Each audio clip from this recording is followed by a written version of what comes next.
So recently, I watched the first season of the highly rated military action drama SAS Rogue Heroes. And damn, this is a good show.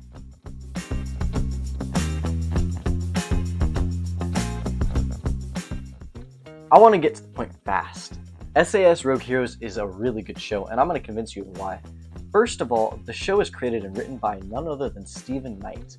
If you don't know who Steven Knight is, he's the legend that created one of the single greatest TV shows of all time, Peaky Blinders, which is so exceptionally well written and has some of the best dialogue and acting I've ever seen. Now, I'm not here to gush about Peaky Blinders, not yet, but you see, knowing Steven Knight was involved heavily with creating the show was what made me interested in the first place. And sure enough, the writing and dialogue and acting is right up my alley. So this show is set in Cairo during World War II, and it tells the story of a British officer named David Stirling, who after sustaining an injury during a training exercise, becomes restless and irritated with the common rules of war. He comes up with the idea of forming a special commando unit that can operate behind enemy lines, causing chaos and breaking out of the arduous process of dealing with the chain of command. Along with fellow British officer John Steele Jock Lewis and Agent of Chaos Lieutenant Colonel Robert Blair Mayne, also known as Paddy Mayne, they form what we know today as the SAS, or Special Air Service. Now, this specific story is apparently based on the book of the same name, SAS Rogue Heroes, and it was written by Ben McIntyre, which he wrote recounting the actions of the SAS during their time in the African front of World War II. From what I've gathered online, the TV show is very different from the book. In line with Steven Knight's style, everything is very stylish and smooth. It's clearly a dramatization of the events, the order they happen in, and the way they happen in isn't always accurate to real life. But I mean, if it isn't a blast to watch. Seriously, this show and its rebellious edge is so easy to root for, especially when all the characters just want to go out and kill a bunch of Nazis. It's an idea I think most of us can get behind, especially during this time period, so early on you're able to root for them. Now, this show looks so clean. I mean, for a show set almost exclusively in the desert, they really made it pop with color, and I really appreciate that. It'd be too easy to make the desert look boring, but they didn't. Shots look so crisp and vivid, so that really helps enjoy slower moments. But what really helps with the slower moments is the dialogue and the characterization. David Stirling himself, who was the original founder of the SAS, is so polite and refined. Everything he says comes off so elegantly.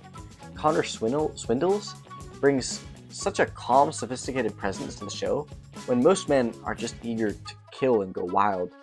That being said, even Stirling has fun, which balances off really well when he's the one who leads this group to this new way of doing things. He just fits as the perfect, charismatic leader of this group. Now, yeah, Theon Greyjoy is in this too, but in this he isn't a cockless coward who has to go through a whole 8-season redemption arc just to have his story ended in one of the worst episodes of pop culture's most iconic TV shows. No. In this, Alfie Allens gets to play a passionate leader with a heart and strong will to get back home as Jacques Lewis. Basically one of Stirling's closest friends, he helps lead the men through their operations in Cairo. And he's pretty good. I mean, I always knew Alfie Allens was a good actor, but between this, John Wick, and Game of Thrones, I think he's cementing himself as someone who can definitely lead his own thing, whether it be a show or a movie. I think he's got talent, and I will definitely be keeping an eye on his future roles. Alright, so I've actually been considering making a video on Jack O'Connell. I think he's one of the most underrated actors out there right now, and he pretty much always brings a very memorable performance in every role he plays. Which brings me to his performance as the third wheel of this trio, Lieutenant Paddy Mayne. And at least in this first season, he's been by far my favorite character. Paddy Mayne is such a deeply intriguing wild card in this show, and I always love watching a good wild card. He's basically very charismatic, rebellious, foul-mouthed, drunk. He also happens to be a poet and a machine of mass destruction. He's so entertaining, and so far I feel like there's been a lot of mystery to his character and what motivates him, where he's going to go, what he's going to do in different situations. I've heard his portrayal isn't actually accurate to who the real Paddy Mayne was. Supposedly the real Paddy Mayne was actually very respectful and soft-spoken. But honestly, this is just so much more fun. He's always getting into fights. He's always naturally successful at everything they do on the show, which plays off with his relationship really well with David Sterling in a sort of competitive way.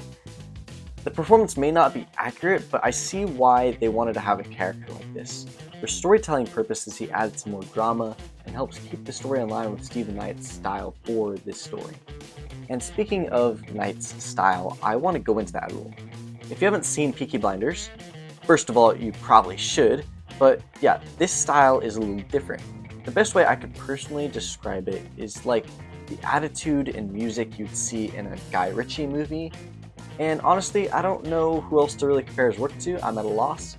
So yeah, he uses a lot of modern music, modern rock, lots of AC/DC, as well as a variety of other stuff that really helps convey the rebellious attitude within the show.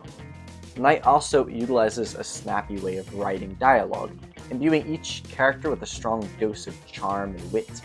Oftentimes I find it isn't trying to capture how people would actually talk back then, it's harkening back to an era of the 1940s through certain dialect choices, while also freeing itself from the restrictions of reality in order to make the story more enjoyable for a modern audience. Which normally would be a bad statement, but at least for me, I'm alright with it in this context. So admittedly, this show isn't for everyone. Some people will want a more realistic, gritty portrayal of the SAS, maybe even something more accurate to the source material, but for me, this was fun, and as of recording this video, Season 2 is airing.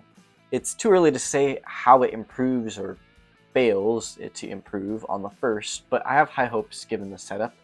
So yeah, if you're looking for a fast-paced, explosive, witty military show with historical value in the form of depicting essentially the origins of the SAS, Special Air Service, then you really might like this first season of SAS Rogue Heroes. Thanks for watching and sticking with me to the end. If you liked the video, consider hitting the thumbs up icon below and maybe subscribing. It really helps me out. Also, if you've got any movie suggestions for me to check out, feel free to leave it in the comments below. I may check it out, and if I like it, I will make a video on it. So yeah, yet again, thanks for watching, and see ya on the next one.